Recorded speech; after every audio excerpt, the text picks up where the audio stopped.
Telangana BJP నేతలకు class speaker BJP జాతీయ ప్రధాన కార్యదర్శి సునీల్ బన్సల్. ఢిల్లీ నుంచి అగ్రనేతలు వస్తారు, ప్రచారం చేస్తారు, ఈజీగా గెలిచేస్తాం అన్న భ్రమల్లోంచి నేతలు బయటకు రావాలన్నారు.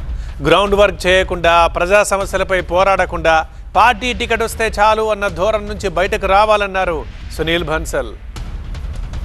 తెలంగాణలో అధికారంలోకి రావడమే లక్ష్యంగా పావులు గదుపుతోన్న బీజేపీ పార్టీ నేతల పనితీరుపై ఫోకస్ చేసింది. మొన్నటిదాకా లీడర్లకు మోటివేషన్ ఇచ్చిన ఢిల్లీ పెద్దలు ఇప్పుడు క్లాసులు తీసుకుంటున్నారు. బీజేపీ జాతీయ అధ్యక్షుడు నితిన్ నబీన్ మొదటి ప్రమాద హెచ్చరిక జారీ చేసి వెళ్లిపోయాక జాతీయ ప్రధాన కార్యదర్శి సునీల్ బన్సల్ రెండో ప్రమాద హెచ్చరిక జారీ చేశారు. కొంతమంది నేతల తీరుపై తీవ్ర అసంతృప్తి వ్యక్తం చేసిన బన్సల్ ఎంత సీనియర్ అన్నది ముఖ్యం కాదు, పార్టీకి ఏం చేశారన్నది ముఖ్యమన్నారు. వచ్చిన పదవులతో పార్టీ ఇమేజ్ పెంచకుండా వ్యక్తిగత అవసరాలకు వాడుకుంటే ఊరుకునేది లేదని వార్నింగ్ ఇచ్చారు. గ్రూప్ రాజకీయాలకు తక్షణమే ఫుల్ స్టాప్ పెట్టాలన్నారు.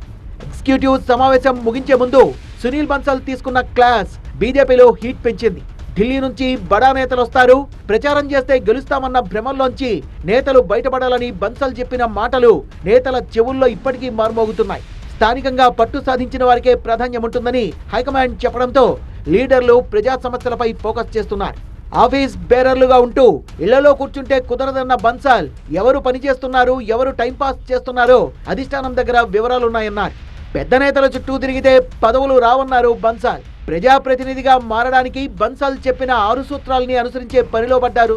అహం వీడకపోయినా, గ్రూప్ తగాదాలకు గుడ్ బై చెప్పకపోయినా నేతలకు భవిష్యత్తుండదని స్ట్రాంగ్ వార్నింగ్ ఇచ్చారు సునీల్ బన్సల్.